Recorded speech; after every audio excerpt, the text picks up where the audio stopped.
Cyber Friday is back, and in this video, I'll be showing you how to compile a kernel for your Android phone. So basically, this video is divided into three parts. The first part will be the information part, where I'll be telling you what is kernel sources, and how kernel flashing works, and what are the importance of kernels and everything that you need to know. In the second part, what we are going to do is we are going to compile a kernel for a phone. We are actually going to port a kernel from Android 13 to Android 16, and then I'll also show you how you can compile a kernel for your device from a source tree. So without wasting time, let's start with the video. The first part is all about information. So what is kernel? A kernel is something that allows your hardware to work with your software. Let's say, for example, if you are running an Android phone, inside that Linux already has a kernel. So basically what happens is, if if you are trying to turn on Bluetooth or let's say Wi-Fi of your device,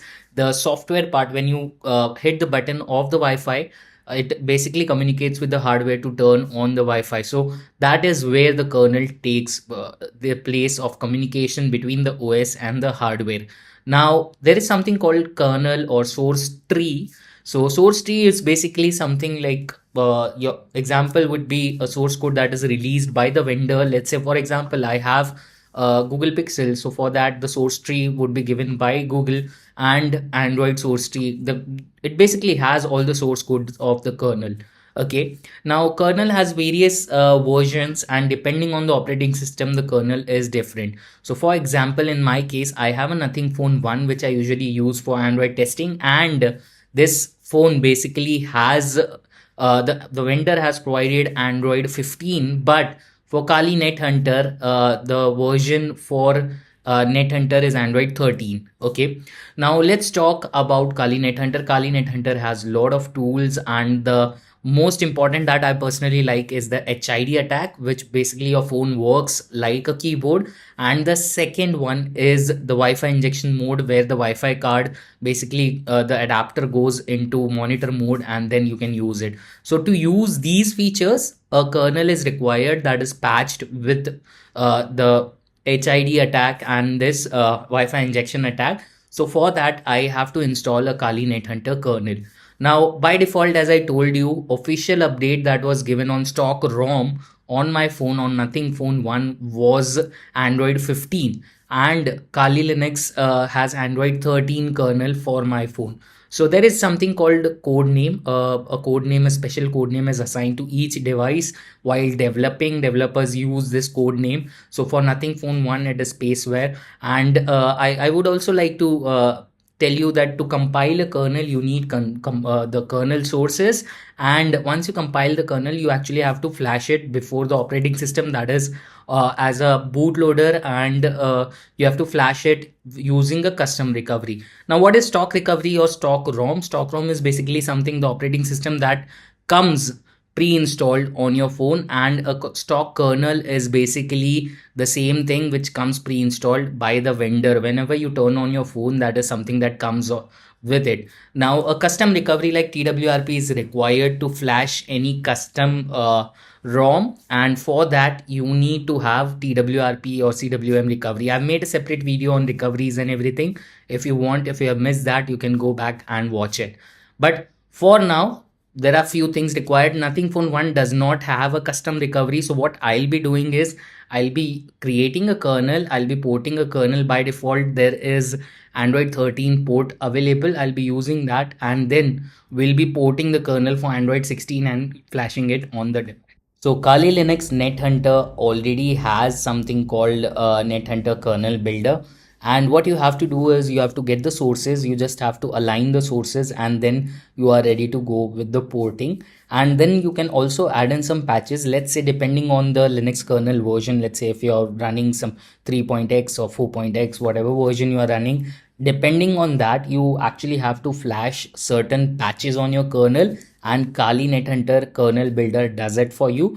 In this video, I'll also show you how you can flash the device. I already have created a video for rooting the device, what is fast boot, what is custom recovery. Everything is explained in a previous video. If you have missed that, then go to my profile and check the previous video for detailed explanation on how things works. And for me, Nothing Phone 1 does not have a custom recovery. TWRP is not available. Plus, unofficial releases of custom recovery is also not there. So what I'll be doing is I'll be using something called Lineage OS, which is again Android based OS, but it has the sources available for my phone. And then I'll be building those kernels. I'll be basically using those kernel sources, and I'll be using Kali Linux nethunter kernel source. I'll be merging both of them and then compiling it for Kali Linux nethunter kernel. Android 14 is something that I'll be using, and I'll be porting Android 14 to 15 and then to 16 using the patches. So let's see practically how you can do it and how you need to do for your phone. Even if you don't have the kernel available or the kernel sources available, I'll be showing it to you. Usually in 99% of the cases, your phone sources will be available. Either you can search on official vendor page or GitHub, or maybe if you are good, you can search on XDA developers. Just create an account on XDA developers, select your phone, and inside the forum you'll find a lot of people talking about the sources and custom ROMs. So without wasting time, let's go and let's do it practically. So first step is to unlock the bootloader and root your device. You can either use Magix or whatever exploit is available for your specific phone that is required, because if you don't have root access, or if your OEM unlock or your phone is not unlocked, in that case you won't be able to modify. So first thing is what is Kali nethunter? So Kali nethunter is original Kali Linux for your phone ported, and there are few things that you can do, like your phone actually works like a keyboard, and you can use it to basically perform HID attacks. Your Wi-Fi card, your monitor mode is enabled in your Wi-Fi adapter that allows you for packet injection and to capture packets, and Wi-Fi card basically supports injection mode. And there are three variants of Kali Linux available. First one is the light variant, the second and the third. I have already made a video on how to install it rootless on any phone. If you don't want to modify your phone or work with a rootless version, please check that video. But there are some limitations, some features won't work. So as you can see, you can just go to the repository where all the devices are available, and you can check these repository. By the way, the source code for all the apps is also available in this repository, as well as the kernel sources are available. So inside build script, you will find something called kernel builder, and inside the kernel builder, you will be able to see various Android versions, and inside each Android version, you will be able to see which devices are supported. So by default, if you talk about my phone, the vendor has provided Android 15 update, but we'll be flashing it for Android 16. So if you just go into the 14, you will notice that a lot of phones are supported, and the name of the phone is basically Space War. For my device, this is the code name for the developers, and as you can see, it is not available in Android 14 or 15 and 16 either. So we have the Spaceware kernel available. Kali nethunter space for Spaceware is available for Android 13. Now you can either recompile the kernel or you can build it from scratch. I'll be showing both the things in this video. So for example, you can just go on the page and you can check if your device is supported. If not supported, don't worry, I'll be explaining how you can compile it.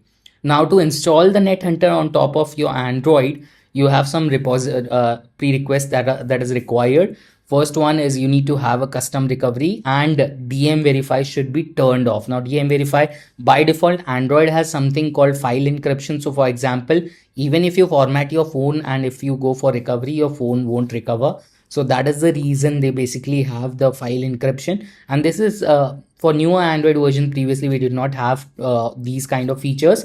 To disable it, you just have to flash a zip file called DM verify zip file, which basically removes the encryption on your Android. So that is something that we will be going to do. Now to build a nethunter kernel, you can either use a pre-built images. So by default, there are two architectures, 64 and 32-bit, and depending on your operating system, you can either flash the zip file directly. If your device is supported, you will be able to see it in the pre-built. By default, my device was supported, but for Android 13, so there is a search bar available. You can search it. If you are planning to get a new device, I would recommend you to go with a device that is already supported, because any which ways you are going to port it. So you can do that. So as you can see, for my phone, Android 13 and 14 was available, but vendor has released Android 15 in stock ROM, and Android 16 is also over here. So we'll be compiling it for Android 16. So if you have official pre-build available for your phone, then you can directly flash you. If you don't want to go into the technicality, you can do that. So first thing is to clone the GitHub repository for Kali nethunter kernel builder. So I'll do that. You need to have a Kali machine or a Linux machine to do it. I personally prefer it doing in virtual environment like VMware. I have already installed it and cloned it. So as you can see, if you type in -h, you will get the help command, and these are the phones that are supported. As I told you, the code name is used. For my phone, it was spaceware. Even if it is not supported, you can port it for your device, and then there are n number of operating Android versions that are available. So let's compile it. So first step is basically to run the build.py file, and you can give -k, that is the model, and for me it was spaceware. Then you can give the operating system name. -fs basically means to compile the whole Kali custom ROM, and you can do that. So Android 14 is by default available. There's nothing I'm doing right now, but this is something that was already released previously by a developer. If your phone is not supported, I'll be showing you how to recompile the kernel and how to build it. So once you do this, a full zip file, flashable zip file will be available. But again, the problem being my phone does not support custom ROM, and right now I'm running Android 15, and Android 14 and 13 builds are available. But even if I flash it, it won't work and it will basically break my device. So to fix this, what we have to do is there are two options. Either I can downgrade to Android 14, and as you can see, a zip file is already created. This zip file is flashable, and I can use custom recovery to flash it. So there are two options. Either I can download to Android 14, or I can compile a kernel for Android 16, and by default Android 15 is supported on my phone. So there are two ways that I can do. Now once you compile the kernel, you have to flash the boot.img file, which is the bootloader or the boot section of it. Now by default, older Android has had like only one boot section, but now we have two partition, boot A and boot B. So boot B usually has the booting part and the recovery that is available, and also the boot animation and all those files. So first we'll be flashing that, and the second thing that we need to do is to flash the vendor boot. Now vendor boot goes into partition A, and vendor boot usually has things like the fast boot and all those things. So I'll quickly flash it, and I've already made a video on what is fast boot, what is ADB. You need these tools to communicate and flash things on your device. So I've already flashed vendor_boot, which basically has the partition A. So I flashed both partition A and partition B. I was running on stock Android 15, and it was rooted. So that's the reason I flashed the stock boot image once again, because I wanted to remove the root. And before going further, everything should be on the stock so that you can modify and install it. So once this is done, by default you will already be running on stock. If you are not on stock Android, so in that case you will have to flash a stock ROM. Otherwise your phone might be bricked, because after rooting and after doing custom ROMs and everything, your device files are basically modified. So that is something that is mandatory. And I already have fastboot and EDB installed on my Mac. And I'll also show you how you can set up these environments on Linux, because those are required to build the kernel. After doing that, as I told you, there are two options I can do. First of all, I can either downgrade to Android 14 or recompile the Kali kernel for Android 16. And the next thing that you need to do is all the Android versions have different partition sets and placement of files. So in that case, what you would have to do is either have the same Android version of the custom ROM or Kali nethunter that you're using, or you can modify the ROM for the version of Android that you are running. So first thing you need to do is go to bootloader mode, and what I personally did is I flashed Lineage OS, because it is running on Android 16. And every time I flash something, I usually do a factory reset, because setting up the device again is better than breaking the device. So that is what I usually do. So I did not have custom recovery. That's the reason I flashed a custom boot image in the previous section with fast boot, and that is why I was flashing it. Now the next thing, this is how the bootloader actually looks like, and this is the fast boot mode. So once you're into fast boot mode, you can flash the image file that are required. And the steps to install Kali nethunter is quite simple. You need a custom ROM, a custom recovery actually that allows you to flash it. You also need DM variety force encryption to be disabled.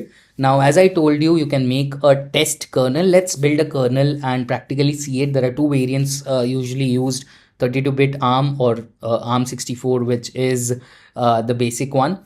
So you can either use these commands. So depending, let's say for example, in my case, ARM 64 is the architecture of my processor. So I can use a test kernel for ARM 64, and then you can just basically use the Kali nethunter kernel builder. So you need to pull the resources, the sources from the kernel. I'll be using Lineage OS sources because I want it for Android 16, and for Lineage OS, Android 16 is available.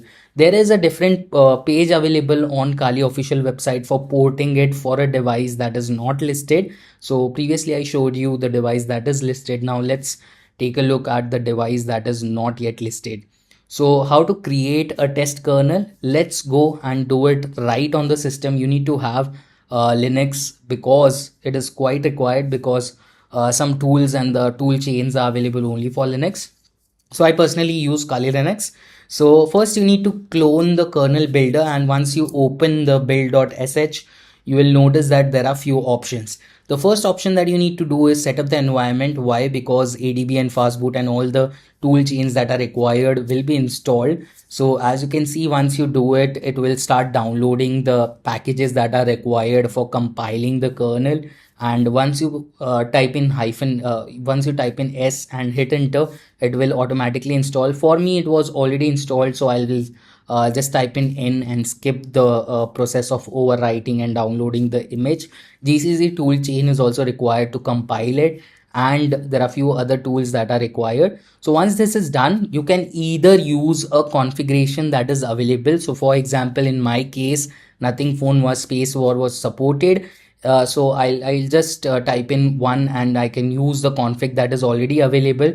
If your phone does not have a config, don't worry. You can use a config that is similar to your phone. Let's say if you have a Samsung phone and already a Samsung config is available, you can just make changes in the config and you can do it. So there are a lot of configs that are available inside local.example config folder directory actually inside it. So you can either use those config and modify it, or if the config is not available, you can generate a new config. So as you can see in the local.config.example directory, there are a lot of configs available. So I'll again hit enter, and I'll be coming back, and you can either compile it from scratch, or the second option is to compile it from a previous run. So in my case, Android 14 and 13 was already available, so I can simply compile it using a previous run that I did, or you can recompile it. So you can save the config file and then move forward. What I personally prefer is to recompile the kernel, because it has new patches available. Now, as I told you, depending on the kernel type, the Linux kernel version, let's say it's 4.19, depending on the type of Linux kernel you have, you can add some patches that are recommended. So for example, for the latest 4.10, you will notice that there is an RTL patch for external Wi-Fi adapter. There is a Wi-Fi injection patch that is available, and there are few other patches as well. So depending on that, you can apply the patch, and you can just select the file.zip file, which I don't have right now, because you need to patch the kernel zip file. You just have to enter the name of the file and hit enter. It will basically patch it. So depending on the Linux kernel version, patches are available. You can go to the Android phone, and inside the about phone section, you will be able to see which Linux kernel is using. You can also use kernel manager. I usually use kernel manager, and then pull out the kernel's boot image and everything as a backup and then modify those files. So let's say for example in my case Android 15 was there and Linux kernel 4.8 was available. So what I did is I pulled that and then I applied the patches. So there are two variants of Kali available. The first one is the full flash variant and then only the patched version. So depending on it, there are lots of patches available in Kali Net Hunter. So for example, for kernel 3.5 HID was not supported. So 3.8, 3.9 and 3.10 have the HID patches available. So you just have to do a bit of a research of what version of operating system is running, and then you can also add patches for root like Magic's patch, and I'm being old, I also use BusyBox. So that is how you compile it and then flash it. It's quite simple. Once the zip file is created, you can just flash it using the custom recovery that you have.